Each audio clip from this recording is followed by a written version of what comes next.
Dito ako ngayon araw no para mag-file ng cases sa mga taga DPWH tsaka yung mga contractor ng farm to market roads na nakita namin na walang nawawala no kaya ghost farm FMRs. Total of 8 cases ang final today. Maybe 7 more coming and most halos yung 8 na to ay sa puro Davao Occidental for the moment.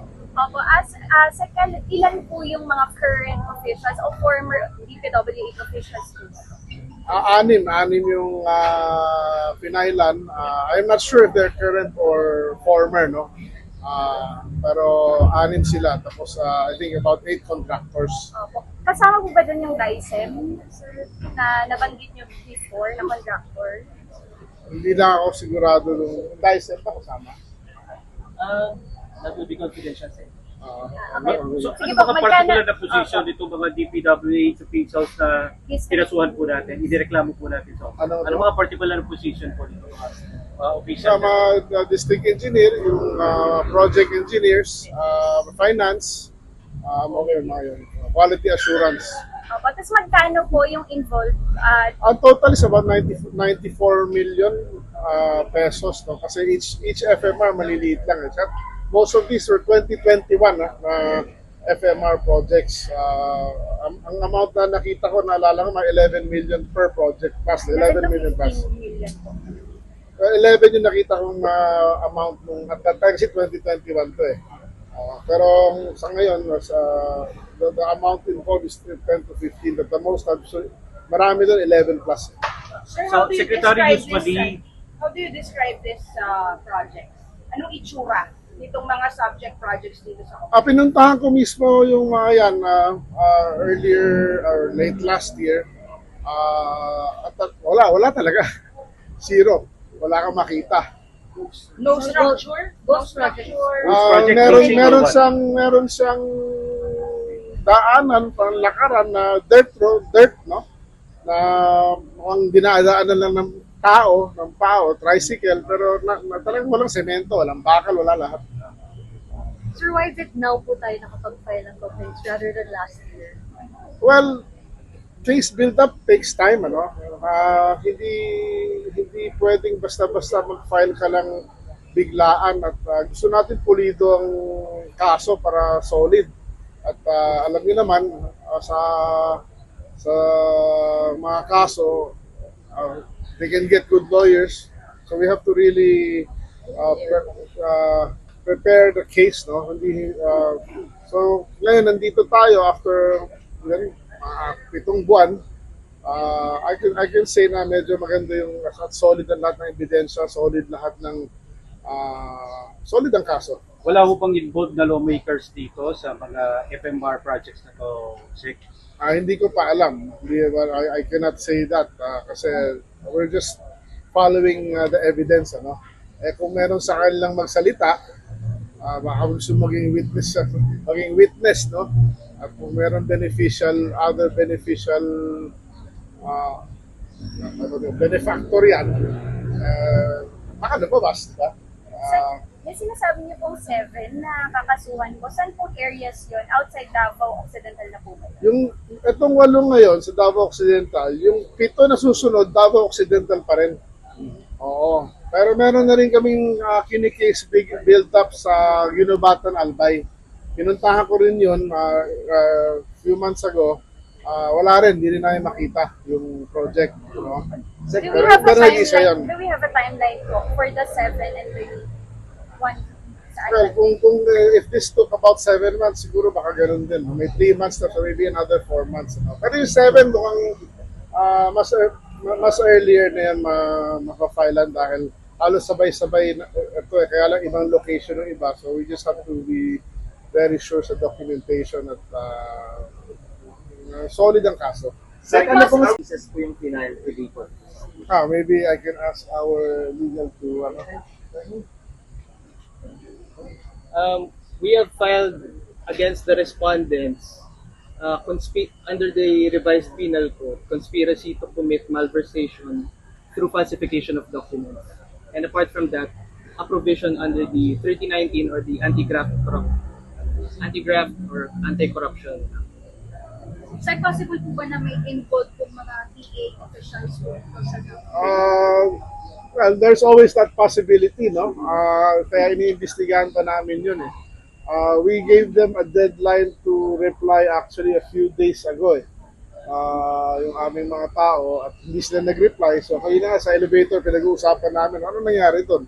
At ipa-follow up nila. Siyempre, kung talagang hindi rin sila mag-cooperate, kaya rin hindi namin sila. For May this collusion ba between the DPWH officials and the contractor, and if you're able to establish that that's relationship? That is the theory. That is the general theory. Kung when I looked at the case, malinaw naman sa amin na yung dokumento na ginawa na nakita namin is fake because wala yung project eh. Diba? So in principle, in theory, mukhang pagkakasabot talaga. Paano sir, can we illustrate na paano yung relationship? Eh, siyempre, may kontrata. Yung kontrata dapat ginawa. Wala naman nagawa. Tapos, tinanggap yung project, yung documentation, binayaran. Pero wala yung project. So, it takes minimum of two to tango, technically. Sir, supposedly ba dapat 2021 pa natapos ng proyekto? It's a 2021 funded project. Siguro pwede siya matapos ng 2021 or 2022. Maliban ba sa Davao, may mga, nabanggit nyo na kanina sa Bicol, meron pa ba sa ibang lugar na may mga ganyang klase ng pangyayari na hindi busy or... Sa ngayon, ang kailangan namin i-review is about 4,500 sites. Sa 1,241 pa lang kami kasi nga ang lalayo, tsaka di ba, manpower, tsaka ang gastos. So tuloy-tuloy naman tayo sa 1,241 na nakita na natin, which is about 25% na. Yun na nga, 16 na nakita. Sir, 16. pag mga farm to market, in terms of practice, pinapakailaman pa ba yan ng mga ko? I'm not sure, but everybody has a request, no? To request a farm to market, it can be a Kong, it can be the DA, it can be a mayor, it can be a barangay captain, it can be a co-op, no, or the farmer itself, or the fisherman. But with these cases that you filed, walang involved na ko? Hindi ko alam. Wala yun. We're just following the paper trail, no? So right now, we can say walang kong. Wala naman paper trail kung nakikita na may involved na politiko so far. So, Pero sa categorically, we can say, since you filed in the complaint, walang kayo nakakita. Walang respondents Walang politiko. wala. Walang political respondent. Kasi there's no, we're just following the money trail. Pero kung ito ay hindi request ng isang lawmakers, a politician, pwede pang magamit yon if you have the record sa secretary? I don't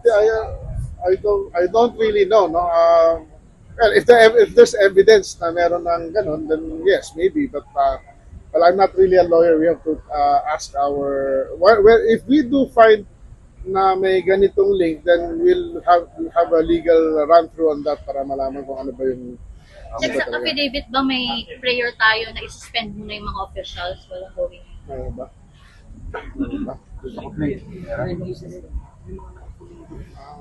Okay. Well, sabi sa akin ng aking legal is currently some of them nakakulong.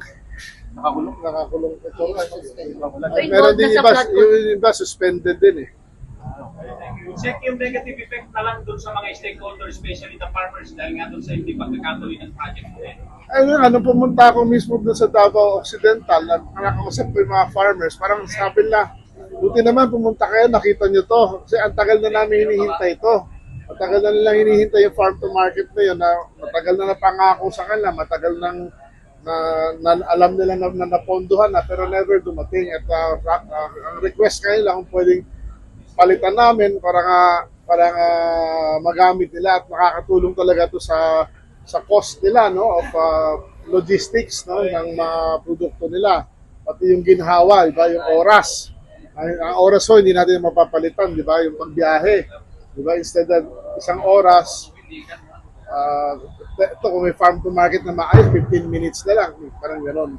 Sa FMR Watch, may mga mga bagong complaints po ba ng citizens? So far wala pa naman kasi hindi pa kami nakakapag-umpisa ng FMR ngayon for this year. Darating ang aming budget baka next week.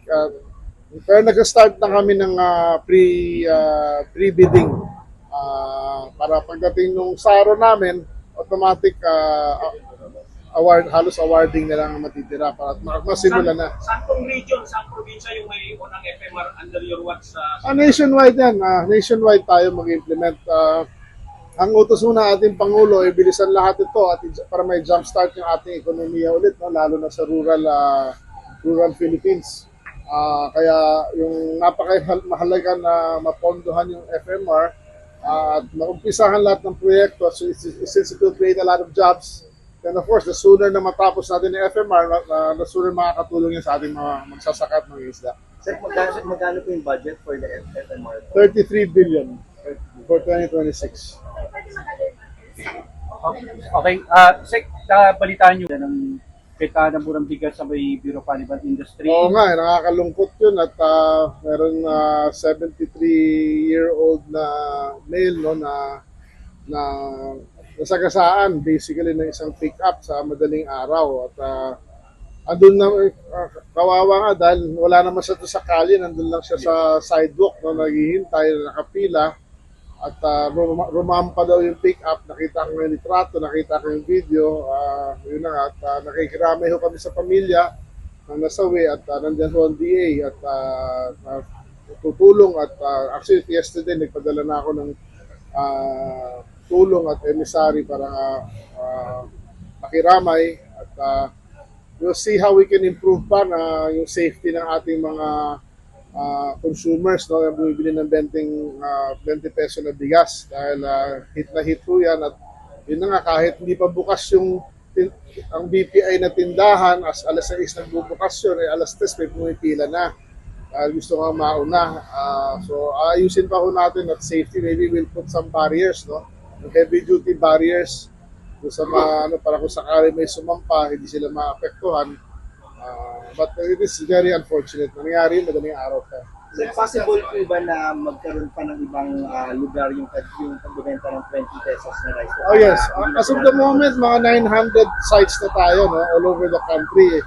Ang utos ng ating Pangulo ay dagdagan yan to 1,800 sites, if not more. So, fast break kami ngayon para maparami ho yan dahil talagang yan isang solusyon para makatulong sa crisis na to.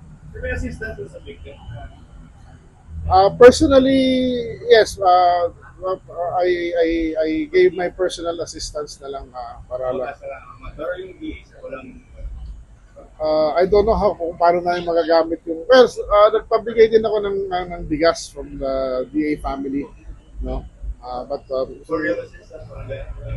yung personal assistance ko should help pati sa burial and pati yung sa may injury, yes. Pwede rin ang disability. Tapos yung other government agencies kinontak din namin to assist nga like DOH and DSWD. Anong particular na changes on policy, Sec, ang maaaring ipatupad when it comes to pila? Well, yung pila, yung phenomenon ng pila, talagang humaba nung umpisa nung fuel crisis. Yung aming off-take niya, let's say, kung daw, 100 kilo lang bawat tindahan isang araw, naging 300, naging 400 na, times 4 So biglang nagkarami ng pila. So unang ginawa namin, naglagay kami ng mga silya, no, sa mga electric fan, ng marami. Pangalawa, gumawa na kami ng app na pwede kang by appointment, no, para alam mo na kung anong oras ka dapat pupunta lang para masilbihan ka. But of course, hindi mo maiwasan may walk-in pa rin, di ba? Tsaka yung sa madaling araw. So technically, we're trying to make everybody comfortable, but we are also extended the working hours ng pagbenta ng 20 peso bigas. Nagdagdag din kami ng mga kahera sa mga tagbebenta para yung ma-address yung pagdagsa ng demand, no? So among others. Sec, di ba natin tinitignan na Pinag-aaralan yung plano, Sec, na ibaba na lang siya sa barangay o dun sa mga piling mga palengke? Nasa barangay na ho rin tayo. Sa mga LGU. Nandun ho rin tayo. At ini-expand pa natin yun. Sa mga palengke rin, yung ibang palengke, nandun din tayo, pero maraming palengke ayaw ng mga nagtitinda doon na nandun din yung 20 peso na bigas kasi nga naapektuhan din yung, lalo na yung mga nagbebenta ng bigas sa mga palengke na iba. Pero meron naman tumutulong din. Sir, tanong ko na lang din po, yung mga farmers daw po sa bibig, naantay daw po nila yung floor price sa gulay. Wala pa doon.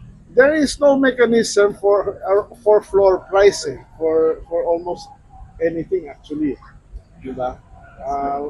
Sa ano ng free trade, wala eh. While we can suggest lang, like sa SRP or sa ano, unless may batas tayo na pwede kaming magdeklara ng floor price, technically the DA can only suggest it.